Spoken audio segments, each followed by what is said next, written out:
भूल जाओ कि लास्ट के 15 दिन में हम सब कुछ कर लेंगे। अरे मैम हमें तो पता ही नहीं था ये चैप्टर आने हाफ ईयरली में। ये जो देखते हो ना बच्चे टॉप कर रहे हैं, इतने अच्छे नंबर ला रहे हैं, भाई उन्होंने मेहनत करी है, वो ये चीजें करते हैं। भाई ऐसा नहीं कि ये नहीं समझा, चलो छोड़ो पूरा चैप्टर तो हो गया, छोटा सा टॉपिक छोड़ दो। Hello my lovely student, this is Mansi, welcome back to the channel. और आज का सेशन आप लोगों के लिए बहुत ज्यादा जरूरी है बेटा। हम लोग बात करने वाले हैं आपके हाफ ईयरली एग्जाम्स की। आई नो बच्चों को बहुत डर लग रहा है बिकॉज बिल्कुल हाफ ईयरली एग्जाम्स आ चुके हैं। कुछ बच्चे अभी बहुत रिलैक्स होके बैठे होंगे, कोई बात नहीं यार, अभी तो टाइम है, अभी तो टाइम है। लेकिन बेटा दिस इज हाई टाइम। अभी भी अगर आप लोग सीरियस होके नहीं पढ़ रहे ना तो ये भूल जाओ कि लास्ट के 15 दिन में हम सब कुछ कर लेंगे। कर भी लोगे ना यार तो तुम्हें वो मजा आएगा ही नहीं, तुम्हें वो सेटिस्फेक्शन आ ही नहीं पाएगी। एंड टाइम तक भी तुम डरते ही रहोगे। ठीक है, तो इस सेशन में बात कर लेते हैं कि क्या क्या चीजें करनी है, कैसे कैसे करनी है।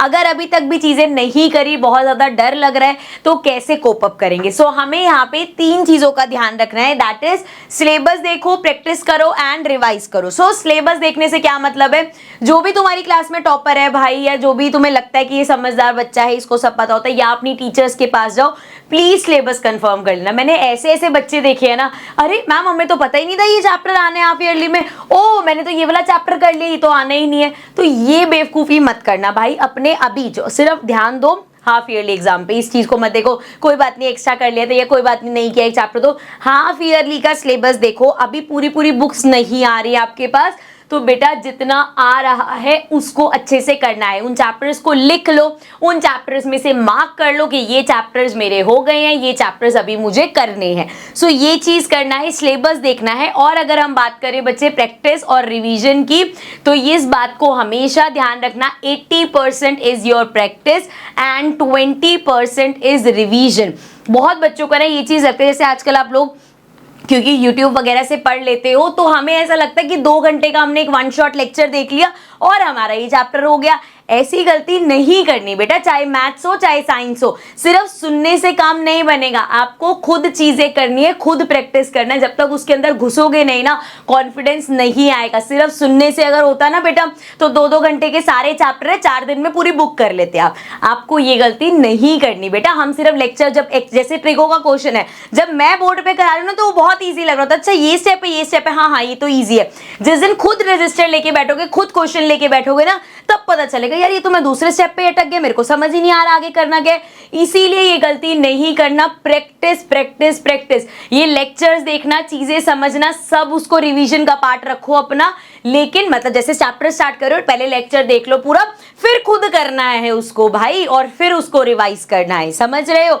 ऐसा नहीं लेक्चर देखा हो गया भाई मेरा सिलेबस कंप्लीट है, लाओ पेपर करेंगे, ऐसा नहीं करना। प्रैक्टिस बहुत जरूरी है। प्रैक्टिस कैसे करनी है, किन किन चीजों की जरूरत है भाई? एनसीईआरटी। कोई भी तुम्हें कभी भी ये नहीं बोलेगा अरे एनसीईआरटी तो बेसिक बुक होती है, इसके चक्कर में क्या तू रेफरेंस बुक में से पढ़, तू फलाने में से पढ़ ले, ढिमकाने में से पढ़ ले। भाई तुम्हें याद रखना है कि एनसीईआरटी ना इस टाइम तुम्हारे लिए भगवान है। उसकी एक एक लाइन तुम्हें पढ़नी है। अभी तुम्हारे पास टाइम है बेटा। ये जब बोर्ड से 1 महीने पहले जागोगे ना कि चलो अब बैठ के बुक करते, तुम्हारे पास टाइम ही नहीं होगा एक एक चैप्टर पढ़ने का। अभी तुम्हारे पास टाइम है, एक एक लाइन पढ़ो। ये जो देखते हो ना बच्चे टॉप कर रहे हैं, इतने अच्छे नंबर ला रहे हैं, भाई उन्होंने मेहनत करी है, वो ये चीजें करते हैं।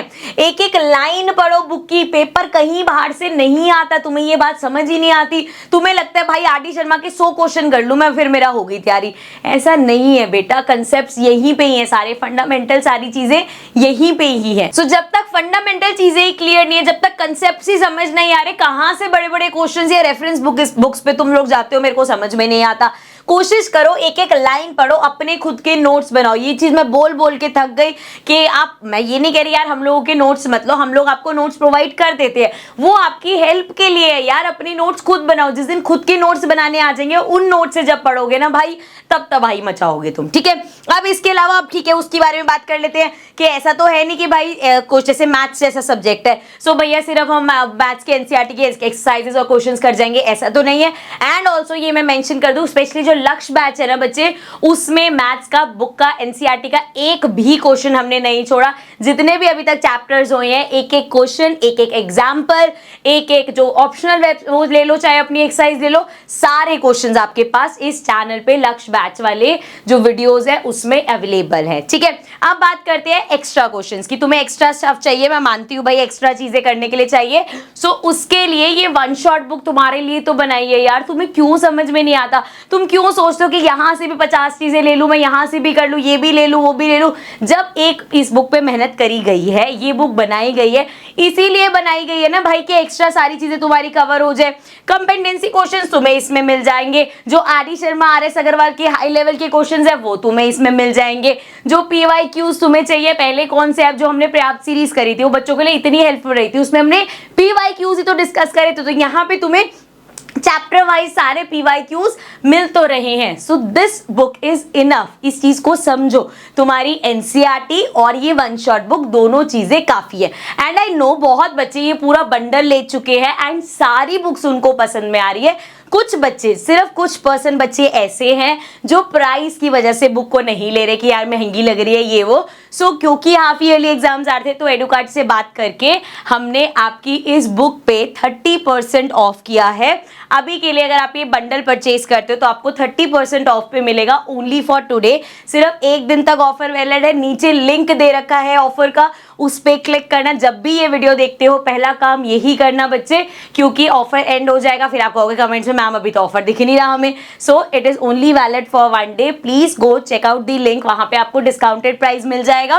पूरा बंडल 30% ऑफ पे है। सिंगल कोई सब्जेक्ट की बुक चाहिए तो दैट इज एट 25% ऑफ। ठीक है, so this is the best time price wise भी। एंड भाई अगर आपको हाफ ईयरली के लिए अच्छे से पढ़ाई करनी है तो एक्स्ट्रा चीजें सारी इसमें मिल जाएंगी, इधर उधर भटकने की जरूरत नहीं है। ठीक है, अब बात कर लेते हैं रिवीजन की। ठीक है, सिलेबस हमने बात कर ली कि भाई सिलेबस इकट्ठा कर लोगे, उसके बाद प्रैक्टिस कैसे करनी है वो बात कर ली। अब बात करते हैं रिवीजन के लिए। तो सिर्फ 2 टिप्स मैं आपको दूंगी। पहली टिप है बच्चे कंसेप्ट्स को समझना। कंसेप्ट्स को नहीं समझोगे सिर्फ ऐसे ही, पता है क्या होता है कभी कभी जैसे साइंस का आप कोई वीडियो देख रहे हो एंड आपको लग रहा है पूरा चैप्टर 2-3 घंटे की वीडियो होती है, पूरा चैप्टर समझ में आ रहा है, बीच में चलता है ये चल ये छोटा सा टॉपिक समझ नहीं आया छोड़ दो इसको, ये नहीं करना। ठीक है, अगर आपको लग रहा है ना कि भाई उस टाइम फ्लो खराब हो जाएगा, आप पूरी वीडियो देख लो। जिस टॉपिक को आपको लग रहा है ना ये नहीं समझ में आया, लिख लो उसको। Once the chapter is complete revisit that, दोबारा उसको देखो। मैं तुम्हें गारंटी दे रही हूँ अगर कोई चीज मैंने तुम्हें समझाई है ना बच्चे, कोई टॉपिक अगर तुम्हें नहीं समझ आया, अगर उसको 3-4 बार तुम पहली बार समझ नहीं आया दोबारा देखो, दूसरी बार नहीं आया तीसरी बार, चौथी बार, 4 बार देख लो उसको। अगर तुम्हें ना समझ आए, मैं मान ही नहीं सकती भाई कि अगर कोई चीज मैंने इतने अच्छे से समझाई है। एंड क्या होता है इतने बड़े फ्लो में कभी कभी दिमाग थक जाते तब कुछ चीजें नहीं समझ में आती, लेकिन जब आप पूरा कंप्लीट करके फिर से उस टॉपिक को पढ़ोगे ना, आई कैन गारंटी यू आपको समझ आ जाएगा। क्या गलती नहीं करनी भाई, ऐसा नहीं कि ये नहीं समझ आया चलो छोड़ो पूरा चैप्टर तो हो गया, छोटा सा टॉपिक छोड़ दिया, ऐसा नहीं करना। ठीक है, दूसरी चीज revisit weak topics only after strong ones. So once आपके बच्चे जो हम पता है कि रिवीजन के टाइम क्या करते हैं कि ये चीज तो मेरे को आती है, चल चल हाँ यार ये नहीं आता ये देखता हूँ, ये तो आता है मेरे को इसको छोड़ दे, तो वो चीज नहीं करनी हमें। यहाँ पे हम गलती यही कर देते हैं कि अपने स्ट्रॉन्ग टॉपिक्स को ना छोड़ते हुए चलते हैं कि ये तो आ ही गया, ये तो आ ही गया, ये तो आ ही गया, और फिर उसी में ही गलती हो जाती है। तो ध्यान रखना है अपने जो स्ट्रॉन्ग टॉपिक्स है उनको बार बार रिवाइज करते रहना ताकि वो स्ट्रॉन्ग ही बने रहे। ठीक है, एंड देन वीक वालों पे तो मेहनत हम कर ही रहे हैं। ठीक है, एंड एट दी एंड बहुत बार ऐसा होता है कि आपके क्वेश्चन मुझ तक नहीं पहुंच पाते, आप कमेंट्स में पूछते हो। अभी पीछे मैंने कुछ शॉर्ट्स बनाए थे, उसमें आपने देखा होगा कैसे मैं कमेंट्स की रिप्लाई कर रही थी। सो आपको क्या करना है ना, जब जो भी आपको क्वेश्चन है, जो भी क्वेरी है, आपको यूज करना है #AskMansiMam एंड देन आप अपना क्वेश्चन ड्रॉप कर सकते हो, चाहे वो बुक के रिगार्डिंग हो, चाहे वो किसी भी चीज के रिगार्डिंग हो, तो मैं वहां पे उन क्वेश्चन तक पहुंच पाऊंगी। एंड अगर कमेंट्स में रिप्लाई करना हो कर दूंगी, अगर वो बहुत ज्यादा बच्चों के लिए हेल्पफुल होगा तो मैं उसको शॉर्ट्स के रूप में, मतलब शॉर्ट्स की फॉर्म में रिप्लाई करूंगी ताकि वो मास ऑडियंस तक पहुंच सके। ठीक है, so now that's it for this lecture. I hope आपको चीजें समझ में आ गई होंगी। बुक्स का वो जो डिस्काउंटेड प्राइस वाला लिंक है वो नीचे डिस्क्रिप्शन में आपको मिल जाएगा। अब मैं आपसे मिलूंगी नेक्स्ट सेशन में। प्लीज बच्चे प्लीज, अभी तक भी अगर नहीं लग रहा ना कि सीरियस हो तो इट्स हाई टाइम, अब जाके सीरियस हो जाओ और पूरा बस जी जान लगा दो कि भैया 10th में टॉप करना है हमें। ठीक है, so I will see you all in the next video. Bye for now.